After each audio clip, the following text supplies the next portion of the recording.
Hey everybody, welcome to the Brave in the Bay podcast by Indivisible Mid-Peninsula. I'm your host, Carla Pursnani. Today I'm here with Nancy and Susan. They are the co-founders of Indivisible Mid-Peninsula, and they're amazing. Nancy has spent much of her life as a program manager and a community organizer, and Susan has spent decades in the nonprofit sector, and they are both passionate about a strong democracy and making a positive impact. Welcome, Nancy and Susan. How are you? Just fine. Thank you. Great. Glad to be here. So why don't you give listeners a little bit of a background and tell us what made you want to start Indivisible Mid-Peninsula? So I've been a political person since college when a friend organized a road trip down to Florida to knock on doors for the Equal Rights Amendment, which the Florida legislature was voting on. Of course, they did not vote to approve, but that's another story. And so the first 7 years of my career, I was doing political work. And then I came out to California to get my MBA. And ever since then, my career was mostly in the city government, finance, and nonprofit sectors. But I did political work on the side. So a friend of mine started a group in San Carlos after Trump's election called the Peninsula Progressive Action Group. And we just got together and really kind of egged each other on in different ways to resist his administration and also to win back the House in 2018. And after that was successful in 2018, that group kind of died down a little bit. And then the same friend and I revived it back in January of 2024 to get people together and share ideas and trainings to get ready for the 2024 election. And it's a very nice group. And then after this disaster in November, I think everybody knew that we needed to up our game. And then Susan came in with this very interesting idea, and I'll toss the mic over to Susan. Sure. So I'm California through and through. I grew up in the East Bay and then went to Berkeley for undergrad and in social work, and then got my master's in social service administration from the University of Chicago and came back to California. Spent my time in the nonprofit sector. I guess I should say my first foray into the political realm was working on the California bottle bill while a student at Berkeley, which actually passed in '86 and is the reason why we have deposits on glass and aluminum and plastic in our state today. But my career was in the nonprofit space, and I was focused in all my positions on really increasing the impact of the social sector. I retired at the end of 2023, and my intent was to focus on climate change. And I went to a multi-day training by Al Gore's organization called Climate Reality and became a certified climate reality leader. And during that experience, what I realized in a very visceral way was that Trump was the biggest threat to our democracy, to our climate, and also our democracy. So I decided that I really needed to focus my efforts to a great extent on defeating Trump and electing Democrats up and down the ballot. And so that's what I focused on in 2024 and got involved in the group that Nancy mentioned, that we met monthly to support each other in our various different efforts that we were working on. And when Trump was elected, the group said, "What now?" I had become familiar with Indivisible National as an organization and had been getting their weekly newsletters and doing their calls to act and felt very aligned with their approach, their vision. So I suggested to the group that we consider becoming a Indivisible chapter. And Nancy and I took a training about what it meant to become an Indivisible chapter and brought back the information, and others were very supportive of it. So we launched in January of 2025. So just a few months ago. And my understanding is that even though you're an individual chapter, your group has grown quite rapidly, that just a couple of months in, you've gone from a handful of people to several hundred. What do you attribute that growth to? Well, I think it had a lot to do with Rachel Maddow's coverage, and then that got attention. So then people were going to the Indivisible website and they just punch in their zip code, and then they would get directed to our group. So I think that was a part of it. And I understand that you guys are one chapter in a national organization. For the people who have never heard of Indivisible, can you explain what is Indivisible? What's the national movement? And how does each individual chapter fit into that? Sure. So Indivisible is a grassroots movement of thousands of local Indivisible chapters. And the mission is really to elect progressive leaders, to rebuild our democracy, and to defeat the Trump agenda. So every chapter can, within that general framework, which is quite broad, can determine its own mission. And ours with Indivisible Mid-Peninsula is really fourfold. We work to protect and strengthen our democracy by resisting the MAGA agenda. We work to advocate for policies that promote equity and social justice at all levels of government. We work to support vulnerable communities that are targeted by Trump's policies, and we work to build a powerful grassroots movement to achieve electoral victories in 2025 and beyond. So we, I think, fit nicely into Indivisible National's vision for a chapter. All chapters are a bit different. They can have different missions. They can have different approaches and take on different activities. But they're all pro-democracy and action-oriented. Indivisible is all about taking action, building community so people find a welcoming home to do this pro-democracy work. And that's what our focus really is to be a welcoming place for all who want to take action to defeat the Trump agenda and rebuild our democracy. Can I make one more remark about the national strategy? I think that the thing that I really like about it is their strategy is based on the idea that we have to show courage. So we have to stand up like early, get out there, and then that is going to spread. And that really we are trying to unify the opposition against Trump. So whereas the national elected Democrats, at least certainly initially, were kind of like cowed and quiet, Indivisible got us out there early to say, we are not cowed. We are not sitting around. And it gave some courage to the elected officials. It gave courage to other citizens as well. That was their philosophy was, we need to get out there and be the courage that then spreads to our elected officials who we need to stand up.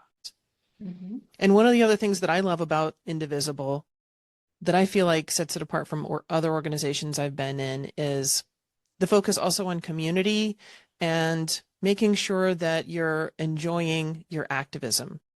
Because as we all know, one of the main goals of the 47th administration is to divide, is to make people feel afraid, and is to isolate people.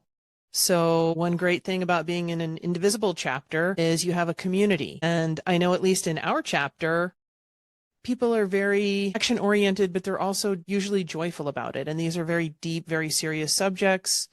And it doesn't do a lot of good to just sort of wallow and cry and fall into a well of depression, because we need to be able to go out and take action. I think what do you one guys reason think? people are kind of happy or joyful is because there's so much relief in getting out there and doing something, especially with other people. It's just like a big relief because the alternative is so dark.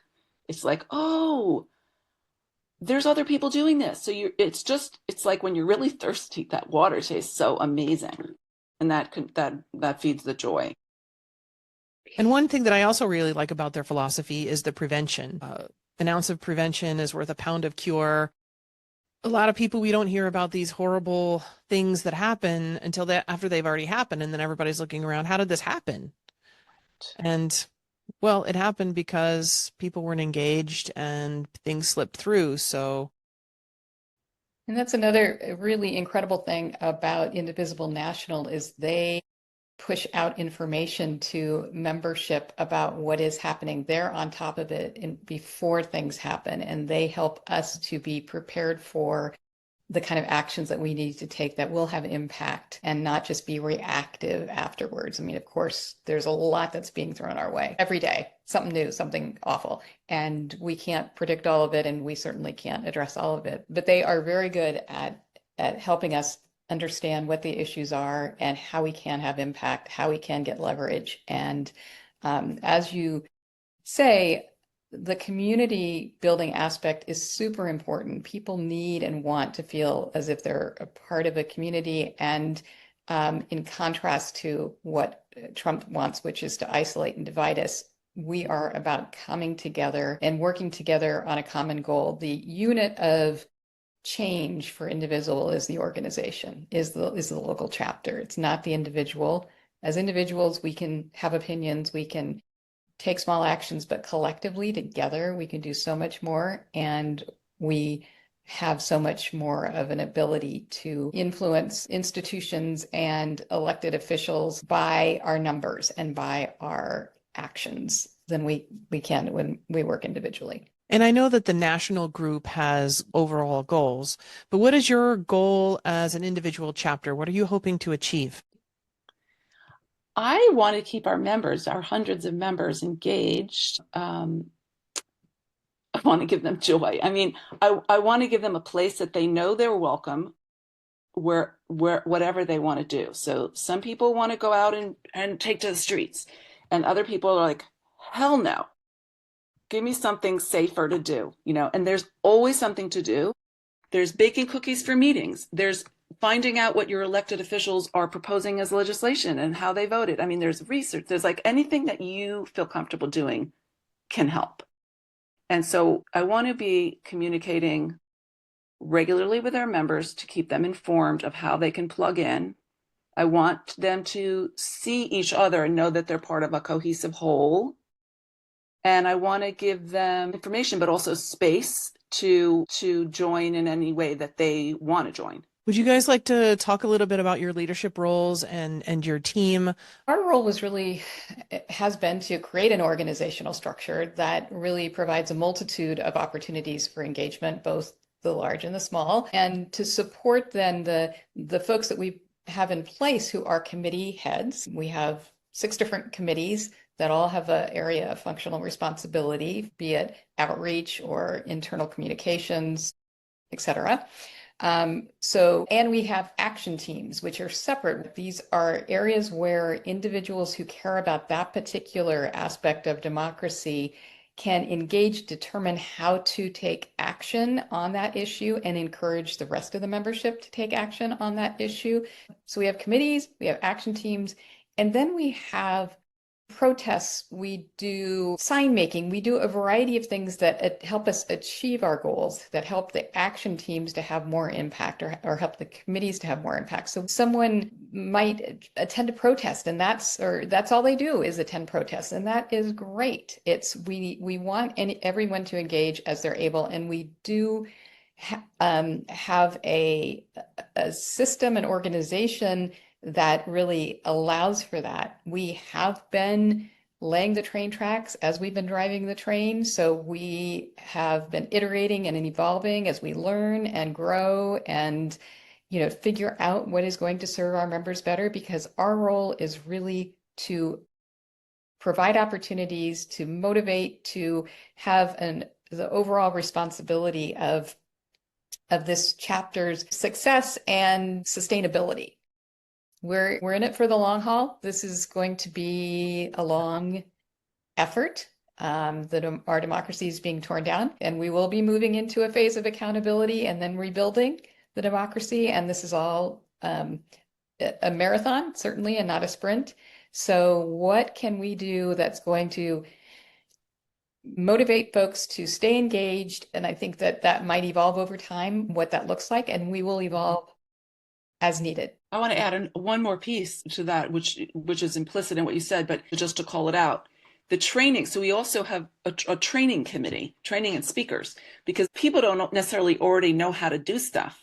And so we're offering trainings in how to have dialogue with people that you don't agree with, or how to make a sign for your protest, or how to de-escalate a situation. So things like that, so that people can build their skills as they're doing actions. Yeah, I know you guys recently had an excellent get together on that where people practiced being in situations where they were confronted by someone who vehemently disagreed with them. And people got to practice, well, how do you respond to that? And how do you respond in a humane, respectful manner? Because when you have two people that are hot, things just escalates. But if you have at least one person who's willing to meet the other person as another human and just be curious and talk to them and see them as a human being, then things kind of de-escalate. And even if you part ways where neither party has changed their mind, at least it gets people thinking. And then you end up with a wider array of more quality of thought, I guess you could say. And also of connection. Yeah. More quality of connection, which is what has been deteriorating over so many years. Now, I'm just curious, you said rightfully so that this is a long-term vision, that there's going to be a lot of work to be done. A lot of things have already been torn down and decimated. A lot more things are expected to be torn down, and we have to build those back up. And the Democratic Party itself, it's had low approval numbers lately. And also this is part 2. My understanding is that National Indivisible was created in 2017 after 1.0.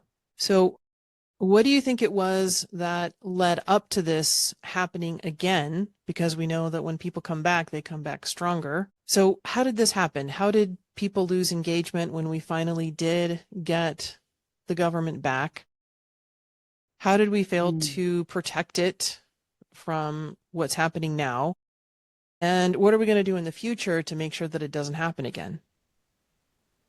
It's a big question. Can I start? Yeah. So first, I just want to say what we're going to do, like I'm answering the end at the beginning. So I think as far as, we're not part of the Democratic Party. I think you already said that. I think the Democratic Party needs to sit back and watch what's happening at the grassroots level and learn some things, like learn what people are talking about, how they're advocating for the issues they care about and what are those issues. And also, let's not do everything for the billionaires. So the Democratic Party can learn from what we're doing now. As for how we got to this, it's so complicated, right? I think one big piece was Biden was a super successful president, except he did not communicate what the heck he was doing. And we never mind the books that just came out about all this.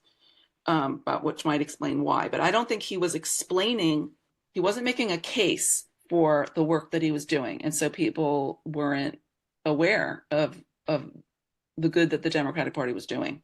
That was a part of it. I think the splintering of this country, there's a million reasons for it. I'll let Susan say some. There is. It's very complicated. It is so complicated. What I can say is that the Democratic Party is undergoing a reckoning and needs to engage the common person. And I look forward to seeing what comes out of this crisis we're in. I really hope to see younger leadership who is more in touch with the common person's experience and is able to speak to middle of the road folks who we've lost, right? Well, I know for one of the things that I've learned in the last few months is I've never been that interested in following politics. Obviously I voted. When I have voted, I have tried my best to make an informed decision. Fortunately, we live in a very voter-friendly society, so I'm sure this isn't true for everywhere in the country, but we would get a nice pamphlet that had the pros and cons of every issue, every candidate. And we're a small enough area that at least locally, you can even talk to people who know the person personally. Mm-hmm. But, my attitude before all of this was, I have a family, I have a job, I need to work. There are people the politicians get paid to do their job. The commentators get paid to do their job. There are lots of people getting paid to do their job to keep our government safe and efficient and well-oiled and running, and they are the ones that should be doing this. Now, clearly, time and time again, we've learned that that's not enough, that the people have to hold the leaders accountable individual citizens have to accept their civic responsibility. Otherwise, things can just go really far askew. People have to hold themselves accountable, not accountable, to civic engagement. Yeah. Yeah. So obviously, I've learned in the last few months that as a citizen, as a voting member, I have to stay civically engaged. Mm-hmm.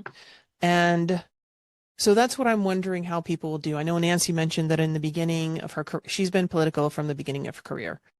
Always interested in politics, always, talking about politics. And I think one of you mentioned earlier that a lot of people avoid politics. They don't want anything to do with it. So how do we engage those people? How do we make it not feel like they're engaging in politics? How do we ignite that civic responsibility in people who are otherwise busy or uninterested? Well, I think we have to accept the reality that we go through different stages of life. And when you're you have young children, you're working full time, you're, involved in activities in your community, you might not have the time. Folks like Nancy and I who are retired, we have the time to devote to this. And it's our responsibility to help find discrete ways that someone that, like you described yourself to be, Carla, at an earlier point, can engage and can, care and be involved. So, and that's one thing I think that the future of the Democratic Party has to really understand is how people who have busy lives and why they should care. And I think history will show that this is a time when people realize they need to care, and whether they have the time to really devote to making huge impact, or they can just vote, which is super important. That's their choice, but we need to make sure we don't lose sight in the future of what we're experiencing now, which is super scary and shows what happens when people don't engage and give over power. I mean, I think technology is a big part of how this happened, and COVID also, people isolated. I think just keeping people in community in, all kinds of ways. It could almost be not political at all. Like they could be involved in their church and mutual aid, just helping your neighbor kind of wakes you up to what other people need other than yourself. And it connects you with other people and neighbors. And that lends itself to concern about other people, which is all you need, really. And then you start paying a little bit more attention to what's going on. I think it's a gradual thing. And I think the crisis that we have is kind of doing us a favor long term, because it is waking people up to that they do have to pay attention and pay attention to their neighbors. That is true. I asked you a little bit earlier about the goals for Indivisible Mid-Peninsula, and I think I remember you saying that one of your goals is to reach members and to do your best for the members. If you could name one thing that you could accomplish with your group, what would it be? So I think it's a tough question. I'm thinking about our April 5th action, the hands-off action that Indivisible, as well as many other national pro-democracy groups, participated in. I'm thinking of Timothy Snyder, who says, you protest now because if you don't in the future, you might not be able to. So we really encouraged our membership to get out and participate. We actually took probably about 100 folks up to the San Francisco Indivisible action because we wanted to show force and strength of numbers up there. So we encouraged members to just go wherever worked for them. But the bottom line is all the publicity about that event, showing all the hundreds of thousands of people who were out that day, had an impact. Indivisible National told us that they understood from sources they trusted that seeing the resistance as large as it is helped give Harvard the impetus to stand up and say no to Trump. They saw that they have a lot of people who are behind them and saying, no, this isn't right. So we don't know the impact of our actions. Like we just can hope that we will have that kind of impact. Who knows how many other institutions and organizations are making choices because they see people out there taking action. So I don't know exactly that I have what one thing can we do other than to be growing our movement so that there are more people both within the Mid-Peninsula, but also nationally, so that the resistance becomes so strong that it has to be impact decisions in Congress and in the White House and with educational institutions and, legal firms, etc. So would it be right to encapsulate that into saying one of your missions is to spread hope and community and strengthening our democracy? Sure. I mean, that is true. Very true. I think implicit in what Susan was saying is that we see ourselves as like a link in the chain. Like the chain is this national movement. It's Indivisible Plus, MoveOn.org and Working Families Party and like others and etc. Common Cause. But it's a movement, and we want to be a very active and effective part of it. So it's not like we're going to achieve X all by ourselves. I would like to turn out even more people for the next one and the one after than we did for April 5th. Just like we all need to turn out more. And but basically we want to be a really effective link in the chain. And the chain is what's going to do the job nationally. That sounds amazing. So what can we look forward to from Indivisible Mid-Peninsula? What kinds of projects do you have going? What should people be excited about? I'll speak to the first, one of them, and then I'm going to let Susan speak about the other big one. So June 14th, coming right up, is somebody's having a military party parade in DC. And so there's going to be like counter demonstrations all around the country, and we're having one. One of the things we're trying to do more of, because we know that we have to help link the chain, make the chain stronger, is we're collaborating with 3 other Indivisible chapters for this June 14th counter protest, using the term protest loosely, because it's actually not just a protest. We're having a Flag Day parade and then a democracy fair in Palo Alto. And it's basically like, no, this is what America is like, not that. And there's going to be costumes, and there's going to be workshops, and there's going to be music, and it's going to be really fun. And there's going to be activities for all ages. But the highlights for me are that this is something that we're co-creating with 3 other chapters to have a bigger collective impact. And we expect a lot of people, and it's Saturday afternoon of June 14th, starting at 2:00 at Town and Country Shopping Center in Palo Alto, and walking right up Embarcadero up to Rinconada Park, and then the fair is at Rinconada Park. And how do people sign up or get more information about that? There's a Mobilize link up. They can email us. Please feel free, indivisiblemidpen@gmail.com, and we will send them the information in a heartbeat. And of course, we'll put that information in the show notes. Good. Thank you. Soon we'll have an Indivisible Mid-Peninsula website, and everything will be there. We are running really, really quickly. We've developed all sorts of social media channels. We've got a presence everywhere, I think, social media-wise. Not X. Sorry, I shouldn't say everywhere. Oh yeah, not on X. Not X. But Blue Sky. Isn't Blue Sky the new?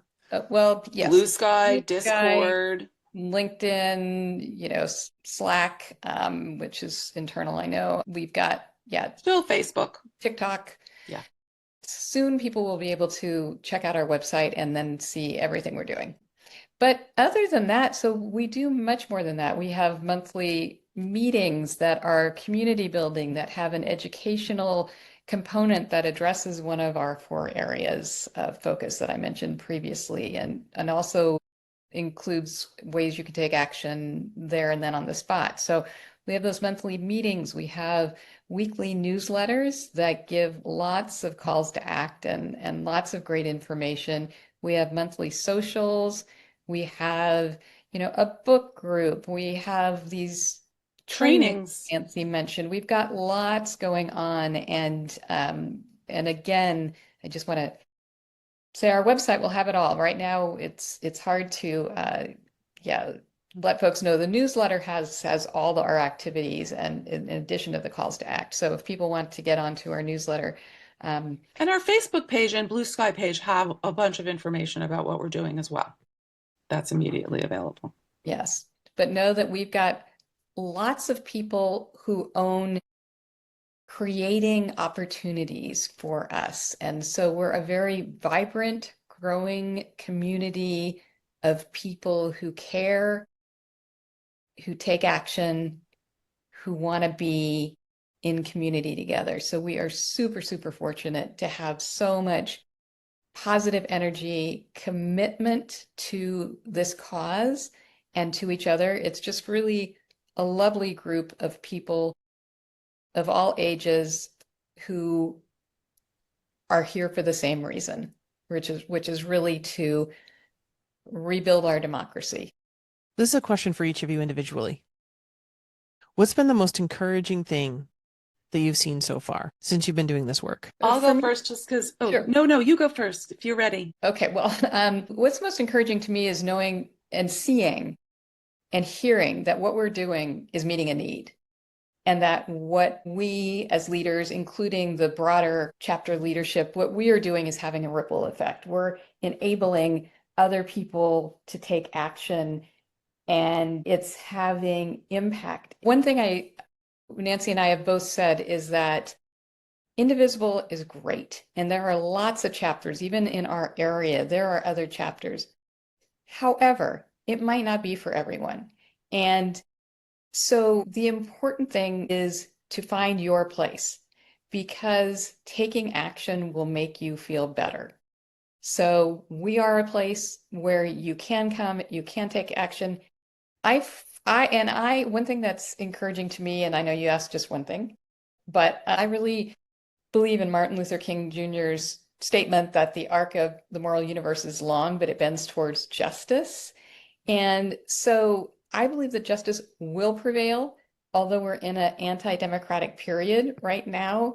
With our help, our collective help, our community swelling help, we will move forward to this period of accountability that I mentioned earlier and a recommitment to our democracy. So I am really encouraged by the multitude of people who step forward to help us lead efforts to engage and provide opportunities for action for so many people in this area. I'm encouraged there was that Rachel Maddow piece and she showed like protests all over the country. And I just love seeing it's like spreading. The grassroots action is spreading all over the country.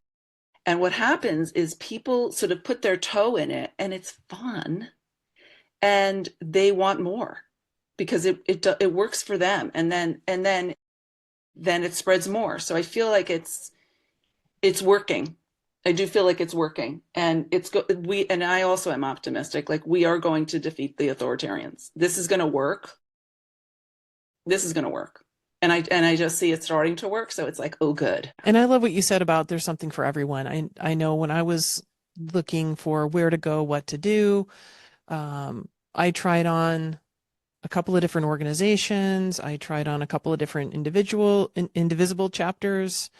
And even within your chapter, I went to several different committee meetings to try to figure out where I fit in.